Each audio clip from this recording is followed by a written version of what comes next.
Ladies and gentlemen, welcome to Rauta channel here on Turku horse racetrack shit. It's an unconventional venue, obviously. We're not racetracker guys. And I today have a very special band to deliver you guys.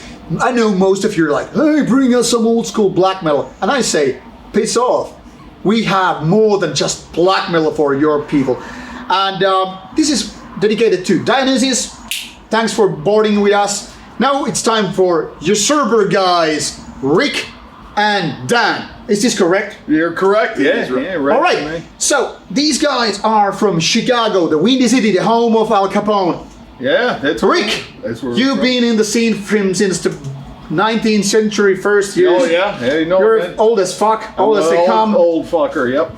What do you think about our old pal Al Capone? I don't know. He's a legend of the Windy City, right? Yeah, we don't really think too much of him. I mean, that's mainly we get that question always, especially when you go to Europe or something. But in Chicago, I don't know. He's just a regular guy, I guess. Huh? Dan probably knows more about that than I do. Dan, would you call that if Al, old pal, if he was playing metal, would he play kind of a thrash black, or what do you think he was more sophisticated guy? I think, being an Italian, maybe he'd be more into, fancy power metal or something like that, maybe. Could be, yeah. But, he's also was a big fat guy, so maybe he likes hardcore. I don't know. Yeah. Could go either way. Maybe some kind of hybrid. Yeah. Right, yeah. Yeah. Maybe Opera metal thrash, meets, but then old school, traditional, classic heavy metal. And who knows? Yeah, I mean, we don't know. We'll have to. We have to just keep guessing. Yeah, that's what makes it kind of fun, right? Yeah. You gotta keep guessing about that. But now it's time to talk about you guys here. You are first time in Finland, right? First time in Finland. Yes, and I bet most of the young audience, most of the younger generation have no clue what you guys are all about. You've been here for a long time. Oh yeah. But let's be honest about it. You're not the most active guys when it comes to creating new albums and all that stuff. We take a while to put out albums. Why is that? Well, it's kind of the pace we're at. We did break up for a while. So we broke up for about 6 years, something. We took some time off. Dan got a new liver in that time. So we had some time off during that. And we all kind of did our own things. And then we got back in 2015. We decided, let's just do some shows, do some fests, see if people remember us. And it went well. We played like Maryland Death Fest, California Death Fest, all these different independent fests all around. And the response was good. And then figured, well, let's do a new album. And we recorded a new album last year. I think it came out last year, almost a year ago. 2019. So yeah. So then we've just been doing shows for that. So the way we do it also, I mean, we're a lot older now. We're all in our mid to late 40s now. So we don't want to set up these long tours. We would prefer to do festivals, one-offs, these mini headlining shows, stuff like that. It's just more impact, makes it easier for us. I mean, we're going for total quality over quantity, at this point. So, and that's why we run into old school fans all the time. Oh, when are you going to play here? When are you going to do this? Well, we tell them we're playing. Show up. You might never see us again. So we want to make it special. And plus, we're getting older. I want to be able to remember these shows. When we did these tours in the past where we do like 26 shows in 30 days, I don't remember it. I'll see the video and I can't remember specific shows. I remember, things that went on or some funny moments, something like that. But I don't remember like playing this actual venue or something. I want to be able to remember everything, keep everything memorable. Like make it worthwhile. Oh yeah. Everything has to be special. Like being in Finland for the first time. This is fantastic. Playing this racetrack arena and all that. I mean, it's crazy and weird. Yeah, we love weird shit. Yeah, we're all into anything weird. We're into. So. You mentioned new liver. Yeah, that's him. Dan, what the fuck? Hey, that's not a joke. Rock and roll lifestyle, he starts to drink and becomes, drink, at a show, or then I'm drinking at practice, and then maybe I have a couple more after practice, and then maybe I have one when I wake up, and next thing you know, out of control, new liver, but, still kicking. Don't you fear that you're gonna get Jeff Hanneman? I got diagnosed about 3 weeks before Jeff did. So when he passed away, I was very nervous. But luckily I got the transplant, and unfortunately he didn't. So I think about that a lot. And Jeff's gone and I'm here, so that's for a reason. So that's why we're continuing on with the music and live every day like it could be your last. So fuck it. And we love having him back. I mean, he's better than ever. His vocals are better than ever. His stage presence is fantastic. He's back in action. We're ready to go. We're into the metal 100%. So you got Dan back, and that's important to us. Can we consider you like a cyborg? Oh, black trash metal maniac. We were talking about that this morning. Like Dan becoming a robot. If I can become a robot at some point, that would be probably best for the band. But right now I just have replacement parts. I don't have any. My original parts are all gone. But yeah, a cyborg metal band. Oh, that'd be great, man. Yeah, I'd love it if he was a robot. Half robot would be fantastic. Shut him off and that'd be great. That's the important part for him. Yeah, shut this guy off. Excellent. Just store him in a closet and turn him on when we want him on stage. Yeah, piss off, Kiss. You only have masks. Oh, yeah. These guys have robotic parts. Full robotic metal parts. Yeah, beat that. How can you get more metal than that? Exactly. Made of actual metal. You get, yeah. So what guys keeps you going after all these years? I mean, you mentioned you're not you cannot make it quantity over quality. Quality over quantity. Quantity, yeah. But also that you want to take time and reflect on the past and think about songwriting and all that stuff. But obviously, like you said, people can get older, and obviously it's affect your mindset when it's about making new riffs, making new lyrics, and all that stuff.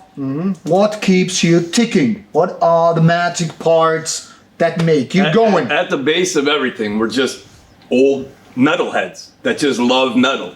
And sometimes, the bands that you listen to, they're not putting out the songs I want. I better write them myself. I better write a metal song that I want to hear. Yeah. So it's I need to have metal all the time. We all do. Yeah, and then we see all these trends that pop up. So in between albums, we take a little time between our albums, and I don't give a fuck. We have our fan base. We have the people that really know what we're about. And that's what I care about. You get new people that come in, that's great. I don't care about catering to any trends. We hear this all the time. Oh, you should make your sound a little more like this. Oh, if you go a little more old school retro thrash in there, fuck that. We know where our roots are. We know what our sound is. At this point, we're influenced by Usurper. That's it. And so we see these trends pop up and all that. We just laugh at it. We know within 4 years, these trends are going to be gone. Half these bands will be gone. We don't give a fuck about anything like that. So we don't preach to anyone. We don't tell anyone how to think. Everyone can think how they want. We like to bring people together with metal. So you go all over the world. One thing that unites us is our love for metal, right? Singing along to metal anthems, headbanging, fist banging. Getting metal war. Oh, yeah. You could go to a place, they speak zero English, so they don't know what you're saying. But if you say, heavy metal, the whole crowd, yes! Heavy metal! That's what we're into. That's what we're in. We're not trying to change the world. We're not trying to change anyone's opinion. Everyone could have their own opinion. I don't give a fuck. I got my own opinions. I'm a fucking... I'm set in my ways. I'm an old man set in my ways, right? A kid stay off my lawn, right? That kind of mentality when it comes to metal. So what I do is we just supply metal for people. They could sing along, fist bang, head bang. I want to bring people together. You start having political opinions and getting on your soapbox. You start dividing people. And you're not about dividing. No, I want to bring everyone together. I don't care. Are you like a big heavy metal family? That's what it's like. Yeah. Are you a soft person? No, I don't know. You'll see. Yeah. Soft and hard every now and then. Completely hard. Yeah, 100% hard. Hard. Well, ask this guy. He's sharing a room with me. Yeah. I bet it's gonna be some hard action. No, but so we used to have shirts that would say 100% hard on the back because that's what it's like. Even when we have like melodic parts in their song, it's like we take an approach like killing a flea with a sledgehammer. It's still going to have that full impact, everything. But does that mean when I'm at home cuddling with my dog and my cat, I can't be a nice guy? Yeah, you're going to pounding with your cat. Right, yeah. My cat will claw your eyes out if you disagree. My animals love listening to metal. They love it. So, what do you think?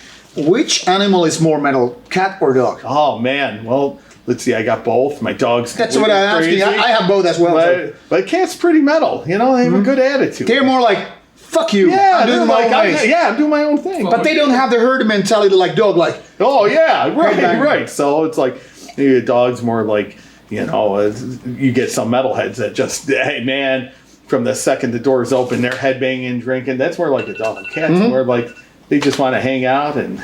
Yeah, my dog is black and white. He has 24-hour corpse paint. He's the most metal dog you can have. He's a very heavy metal dog. Okay, now I'm gonna share an anecdote with you guys because I just remembered this must have been my first trip to the United States in 2009. Okay. I was in Boston. Okay. I was in Subway. Uh-huh. And I was like, you know, my headphones on and probably doing like some double bass drums kind of a thing. You know, like, you know, you know how it rolls. Yeah. And there's a guy next to you, some 20 years younger probably, some, I don't know, 15 years, whatever. Yeah. Skateboard, really skinny. And, you know, he was like, then we're like, hey, he has a metal shirt on. And suddenly we were talking about Usurper and Destroyer 666. And I'm like, what the fuck? Suddenly, like me and this guy who was probably totally local guy, and me coming from Finland, being busted in some fucking Subway, listening, and suddenly like, and then like, hey, we're talking about music, seeing our different, you know, shirts and all the stuff, and I don't actually remember now who was listening which band, but I just remember we mentioned you guys and something like weird couple of minutes bonding over fucking bands. That's the thing. Cool. And then I remember, you know, later on when I was thinking about you guys and talking about from some friends that there are not too many bands which are like you, being you know, old school and still making extreme metal, but also really kind of relaxed and all the stuff. Yeah. But like Manowar, but in an extreme metal way. We've been compared to Manowar so many times just for the attitude more than the music. Exactly. Know? Like it's 24 hours metal, you know, nothing. And it's like I think also because I mean people never knew really how to categorize us. So we'd play with a lot of black metal bands, and then we'd get people to say we're death metal, and I totally don't see us as a death metal band. Me neither, by the way. Not at all, you know. But I mean, whatever people want to label us, it's fine. That's why we always said metal. That's what's important. So our songs. That's kind of a defining. Yeah, thing. we might have real heavy parts and some parts that might be more extreme sounding, but I mean, it's still structured as classic metal, you know, to what we're doing, and that's how we just define what we're doing as metal. How hard it is to kind of win people over when you have this kind of a hybrid. You have black metal elements, you have thrash metal elements, you have heavy metal elements, and maybe a notch, a little bit seasoning of death metal. How hard it is to convince like, hey, come check us over, we have that stuff for you. And people are like, no, I just want to hear some corpse paint music. Yeah, so I mean, if that's her opinion, I don't care. I'm not here to win anyone over. You know, you're not preaching. I'm not preaching. I don't care. Do something else. And I also don't. I don't like it when bands would say, "Oh yeah, we have to feed off the audience." Oh yeah, that's what gets us going. I look at it. That's my job to get them going. And if there's some older guys, maybe they're standing back there drinking a beer and enjoying. That's me, by the way. But I do that. You know, so I'm like, it doesn't mean they're not into it. That is the Finnish way. Finnish way of enjoying metal is this. Yeah, I fucking love the band. I'm not moving. I'm not smiling. No, I'm fucking enjoying. Shut the fuck up. There's the band on stage. Or sometimes they're smiling. You can't tell because their corpse paint is drawn with a frown. So it's like, why are you in such a bad mood? And they're like, I'm not. It's my corpse paint. You can't see I'm smiling. So I mean, you never know, right? It's kind of a gang thing. Yes, we know it. And the rest are like, fuck off. So we'll play for whoever wants to hear us, and however they want to enjoy what we're doing is fine with me. You know, I'm from the old school headbanging and fist banging, but then there's kids that like to, you know, go in a circle. Walls of death and circle of death. That's fine. We've seen it all. You know, we've seen. So it's cool. However anyone wants to enjoy it. That's. We're just here to play the music, you know. All right. Now, guys, let's talk about lyrics. What makes you tick in that area? What makes you inspired? What makes you have all the words on the piece of paper which you're gonna sing to the audience? Let's start with you, Dan. Well, Rick and I are interested in the same things: paranormal, UFO abductions, unexplained witches, all kinds of cool stuff. Yeah. You know, dark magic and cryptozoology. You know, mythological creatures. You know, we like to explore a lot of stuff like that. See it in different ways and write about it. You know, write about the things they're interested in, and it's easier to write a song. You know what I'm saying? I'm not going to write for somebody. We're writing about the things we are interested in, and of course the heavy metal anthems. There always has to be a song about heavy metal because I mean I love to hear a song about a rock and roll a band play a song about rock and roll. A heavy metal band sing a song about heavy metal. So it's basically what Kiss and Manowar are doing. Oh yeah. Yeah. AC/DC even, singing again, about rock and roll. Yeah, and if we have songs about, all kinds of weird things out there, and it's never preaching about any of this stuff. It's always, it's just about some real dark, creepy elements of, tales, and you can take it as like little mini horror movies or however you want to read into it. And then to me, I always like stuff that's a little more vague, where the viewer could like paint a picture in their own mind about what's going on and what the lyrics are about. And that's why it's cool to have good artwork with it and have an extensive layout in your CD booklet and your vinyl. I always hate when bands put it out and they complain people don't buy things anymore, but then you look at their CD and it looks like a pile of crap. It's like one little fold out, all black and white, and it's just, who's going to pay money for that? People expect everything for free. So the diehards that are going to buy it, I want it to look good. I want the packaging to look good, and I want it to be something interesting. And when I was a kid, I would always love to read the lyrics, look at the pictures of the band, look at the artwork, all that. Like Iron Maiden, the iconic awesome. Eddie. Yeah. And like I remember when I was like browsing my friends' pile of vinyl, like Eddie doing this, Eddie doing that. Yeah, that kind of it's stuff. very cool. Yeah. See that Derek Riggs artwork and lots of things in there. You can see I can tell what this is going to be about. You know what I mean? It's kind of like feeding the imagination. Exactly. That's what we're trying to do too. Here's the image that we're providing. This is how the lyrics are laid out and how it looks. So you can listen to it and look and get that completes how you feel about the what you're read hearing. into it and put your own thoughts into it and let your brain kind of come up with your own imagery. We're setting the mood. We'll let your mind take you where the music takes you, but we'll set the mood for you.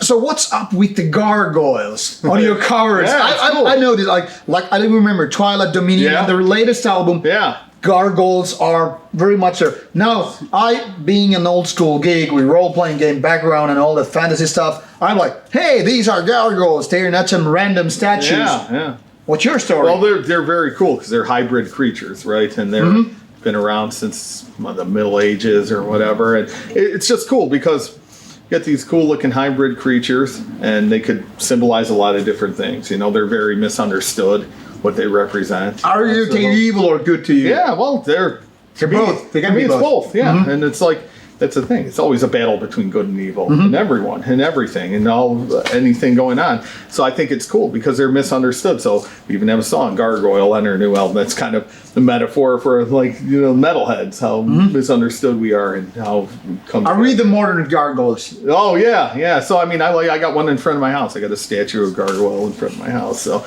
it's just I like the imagery of them, and anything that's kind of a hybrid creature is always kind of fascinating to me because it's part of a lot of mythology, anything from a werewolf to a gargoyle and all that. Vampires. Yeah, it's all, as long as it's not too romantic of a vampire, Yeah, sometimes it seems like these modern day vampires, they're like romantic, gothic creatures giving you kisses. And when you go back in the earlier movies, like back in the decades, they were like brutal. evil motherfuckers draining your blood and killing you. Yeah. And suddenly, like, okay, let's smooch and kiss and make a fucking romantic relationship. And you're like, what the fuck? Even Bela Lugosi, I'd rather see that kind of vampire than these modern, fancy, Even zombies have been. Oh, I know. It ruined it for me completely. Yeah, don't get into that. I used to love that. All the old 70s zombie movies, and then They were horrible. They're kind of a force to be reckoned with. Like, Yes. get the fuck out of here! Yes. I'm running out of bullets. All And now they're like slow-moving. Now they're huggy. Huggy creatures. You feed them some, I don't know, worms, and they like got pet and all that Yeah, stuff. remember that trend a while ago? It's like the ninja zombies. Yeah, or zombies. flip. I hate it. It's like you're supposed The to be slow and lumbering. horror of a zombie to me is the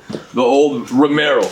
Exactly. Where the terror in it is you can't stop them, and there's so many. The swarm. And they can't stop. And even if they're going slow, it's still terrifying. Yeah. They'll It's never scarier, stop. yeah. You don't have enough bullets. It's even If I see scarier. one They're all coming slow in- and lumbering and lurking in the shadows, not jumping around Right. doing acrobats. If I see a Now zombie they're do a romantic, backflip at like me, you just said, fucking kill me. Yeah, and then nowadays you can pretty much like, hey zombies, wait until we have cleaned our safe space misunderstanding. Like you saw me, the son's like, I'll just wait here. Like, hey, please don't eat my brains because I have a quarrel with my girlfriend. You have to have a peace circle with the zombie. Yeah. Right. That's just so lame nowadays. That's what people want. So I guess they could enjoy that. But are you fighting this misunderstood horror with some old school stuff? We provided the old school stuff, and I don't know. I can't figure out what people are into at all. I can't. I stopped trying to. What most people like, I don't like. People talk about what TV shows they watch. I'm like, I'm not even interested in hearing about it. It's like, I know I won't like it. Don't try to talk me into it. I'm trying. Oh, we watch The Simpsons and Seinfeld and stuff like that. That's about it. It's as modern as we get. But now that you mentioned good evil, what is evil in your world? Oh man! Well, the people that run the world are evil. I don't want to talk about politics, but I mean that's so you can look at things in different ways. What is the good then? It's good. Just getting together, hanging out with people that you can trust, and hang out with, listen to metal. So it's kind of about tribe mentality. Yes, fellowship where there's no class and no class disparities. There's no rich, no poor, everybody's just metalhead. We try to ignore the fact that corporations is who runs the world. You could say it's politicians or this or kings or queens, but it's money that rules the world, and we just don't want to have anything to do with that. Is money then evil by definition? I would say it is. It's nice to have, but I mean it's nice to have a little bit of evil in your pocket, but not too much. No, I mean if people have too much, then it becomes class oppression. You know what I mean? So we're just not interested in that. It's. Money's nice to have, but mandatory evil. It's not the whole thing. Is it mandatory evil? Can't be the driving force. It can't be the only thing that you pursue in life. That's evil. That makes it evil. If that's all you want in life, then go ahead and call that evil because that shouldn't be what life's about. That's the opposite of life. So yes, evil. Chasing money, evil. Yes. All right. Where will you be in 5 years? You're getting older. You're gonna get fartier. You're gonna get more. Possible. Yes, it's always possible. Yeah. You're gonna get on the what do you call these machines when you get right. I don't know. I'm just gonna do this as much as I can until I can't do it. And it's I don't know. 5 years, maybe I won't be able to play it anymore. Will we have a new album before you start doing that? I got new songs coming, so I mean we should, but it's who wants to put it out and all that kind of stuff. I don't know. If there's a demand for it, we'll have it out. And I mean, I kind of take things one day at a time right now, and figure. That's why when people complain, oh, you don't play out enough, you don't do this, diehards, and then we play out a fest like this. Oh, I don't feel like going to a fest. I guess don't come and see us then. That's what we're doing. You get people. We would get that always. Back anytime we did tours in the past, we've done tours with like Cradle of Filth in the past. Oh, why are you guys playing with them? Oh. They're treating us good, and we're getting out, and we're getting to play in front of just. If you don't like that, come see us and leave. Yeah, I mean, it's like don't be a baby about complaining about it. Well, I mean, this is how we're doing it, So can we basically quote Manowar once again? Posers leave the hall. Yeah. Absolutely. Oh yeah. Yes. You know it, man. Definitely. So do you have a backup plan when things go south with Usurper and people are like, we just want modern mallcore and all that stuff? What are you gonna do? I mean, I just do what I do. I don't care. Not don't buy our changing album for any kind of trend or anything. I'm not meaning that you're gonna change, but I mean, when people like labels are like, so we don't have funding for you. We cannot put your album out because everybody's crying for all kind of shitty modern core bands and blah blah blah. And you're like, what are you gonna do? Well, I guess they don't have Usurper anymore. I'm not gonna change one thing with what I do. Could you imagine having another band? Then like, haha, this is my backup plan. No, I mean, I've put out solo albums with, Scythe solo albums, but I mean, it's basically the same thing. Just I mean, I'm not doing really anything that different. If I wanted to, maybe I would, but I mean, this is what we're doing, and it's like I'm not changing anything with Usurper. That's for sure. This is just how we sound. This is how we are, and if it becomes so untrendy, people don't like it, then we'll just disappear. There's a million bands for people to listen to. Everything's free online. No one pays for anything. So that's fine. You know, find whatever else you want to listen to. I really don't care. All right. There's now a bunch of new audience. Okay, I want to hear about these diehard fans, but these diehard maniacs and all that stuff.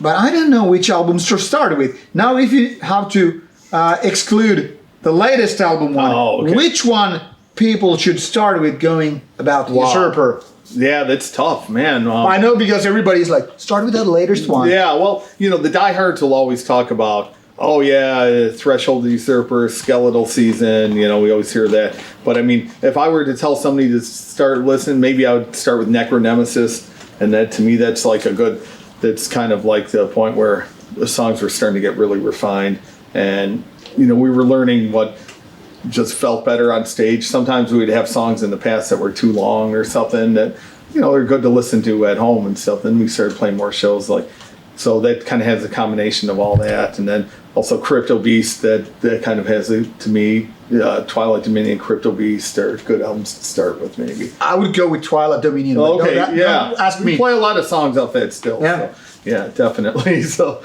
but the new one to me is the. I always go, that's the new baby. Yeah. Well, I mean, that's a new kid, baby. I'm not kidding. I know it's a thing. So People cliche, but I love that. I love the new People don't want to hear that. It sounds. Every band says that. We won't put out crap. So I mean, it's like that's what we want to hear, and the new lineup is the best lineup we had. You know, Joe is the original drummer, so he's back, and then Dan's been here forever with the band. So I mean, it's just, you know, I mean, to me, it just sounds like classic Usurper. And I think just as a band, if your latest release is, if you don't consider that the best thing you've ever done, then I don't know why you're still doing the band. So you have to always raise the bar. You should always be challenging yourself. But what if you raise the bar to the kind of height you cannot reach?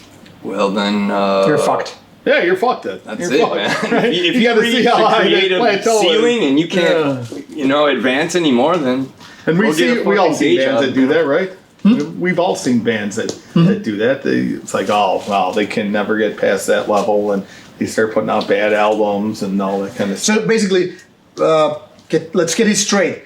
Slayer should have stopped since like Rain in Blood. Metallica should have gone it like Master of Puppets. Iron Maiden should have not existed after the 80s and all that stuff. Is this a fair statement? I don't want to insult any of these. I'm just joking around. But lots of people think that way. You know, that's good, but I'm sure there's people that think, you know, the best Slayer album is, you know, the ones they put out maybe after South of Heaven. You know, I'm sure they had a lot of fans from that. So, I mean, you know, as long as, you know, just being a musician, you see it from the other side, you know, and you see like, okay, you're not going to always please everyone, especially diehards, because you have to think, you grew up with a band, you got into a band on a certain album. That album's always going to be the one that's your benchmark, okay? And then a new album comes out. Well, you lived with these old songs forever, right? The songs always bring back memories. So you're driving, nostalgia. You're doing right, and so you can't create nostalgia instantly. You know, it's impossible to do for anyone. Exactly. So you put out a new album, it might kick maximum amounts of ass, and then the diehard fans will say, "Oh no, it's not as good. It's all right. It's not." Well, you're not, because it's not. You don't have the memories built into that yet. You know, you got to give it some spins. You got to have it part of your soundtrack to your life. And then it becomes nostalgic. I mean, with me, there's been tons of albums like that. With bands, like, oh, that's not as good. Then they keep listening to it, and it's like, oh, man, something kicks ass. South of Heaven. So, first time I heard South of Heaven, I said, this isn't Rain in Blood. Fuck this album. Yeah. But after repeated listen, I like this. Exactly. This is great. So sometimes it takes a little time to sink in. But no, you can't just and not to put them down because I love them, you can't AC/DC it. You can't just put out the same album every time just because people want to hear their favorite album, but new songs that sound exactly like their favorite album. Exactly. You know? So, like I said, if your latest album isn't also your favorite album of your own band, then you're doing it wrong. You should always be, I love this more than the last thing we did. And you have to realize as a musician, you're playing these songs for years before it's recorded. Then it takes about a year before it's come out. So, I mean, we're living with these songs for a long time. Then it comes out. And then the diehards will always have, that will be the most negative reaction you get from them. It's like, the new album, oh no, because I mean, a lot of it too, you want to have a badge of honor. oh, I was into this band in the 90s. Are you kidding? Kind of a hipster comment. Yeah, oh, you knew. Yeah, I remember Usurper before they made a fucking album. I remember I those had days. this demo. Oh, that was the best thing they Those ever people, did. yeah. So, I mean, I get it. You want to one-up people, right? Yeah. That's part of being a metalhead. You Yeah, gotta yeah. one-up. I Exactly. had more albums than you. My collection's better than yours. Oh, you're just into the Lords of the Permafrost. Oh, man, I had Twilight Dominion 15 years ago, boy. Sit down, you know? That Yeah. kind of shit. So, I mean, I get it. And that's part of us, too. Let the fans argue about that kind of stuff. And that's fine by me. I'm never on social media. I don't have anything. I don't have a Twitter account. So are you a modern hipster then? No, I'm not a modern hipster. Are you kidding? Hipster? No way. Yes, this is the reaction what I wanted to You have. see a beard. You see No, I was just- fancy beard. I was just picking on you because and busting your balls. Yeah, that's because fine. you know, like I'm so different. I don't want to use social media. I don't want to use this and that and stuff. I guess maybe that's a modern trendy Yeah. thing, but I guarantee it's not trendy for me. I'm just not into any of that stuff. You're still old school. Yeah. Boneheaded. Yeah. I'm set in my ways, you know. All right. You got the old man. Get up. We're old. We're old. I Right? can't even That's see coming the up screen, before. you know? Yeah. I gotta have my reading You need glasses. your goggles. Yeah. I put my old man reading glasses on. I'd look rather at still be how's up to this date, app go to work, the- what do I push on my phone? It better have been old days. You go to the post office, you get all your mail from all over the world. Yeah. Fucking, you know, it's more personal. Yeah. People I are just just don't too like quick to anything. react. You got social media now. You can get instant reaction to anything. Yeah. So But you people can also- hear a you can also clip get of your annoyed. new album on YouTube. 2 seconds into it, oh fuck this, you know. Well, I have people Back in tell the- me you know? the funniest thing. I tell them I'm not on any of this. I don't give a fuck. I'll watch videos on YouTube. Sure. You know, stuff I want to see. I love watching videos on YouTube of anything. But then people will say, "Oh, do you read the comments? Oh man, they're busting your ball." No, I told you I don't read the comments. I don't. Why are you fucking telling me this? Yeah, You're trying to nobody piss- has a time You're to trying read to it. fucking piss me off. It's like you're pissing me off more than the asshole who left the fucking comment, dickhead. Exactly. You know? It's like I'm telling you, I don't want to know what it says. I don't care. That's for fans to argue about, and that's a, And now this is a word to the audience right there. Before you are getting flamed and triggered and butthurt and all that stuff, yes, calm down. Open yourself a can of beer or whatever, and do drop a comment there. But don't be a fucking idiot. Like, be a reasonable guy. And now, before we quit, you already basically answered my questions before I even got to I do ask talk a you lot. I talk too But I much. do fucking enjoy it. Good. But now I want the answer to this question is like, now if you could give a word of wisdom to your former self, like some 20 years ago, like, do this with your band, and that would be... Former Dan, don't change a fucking thing.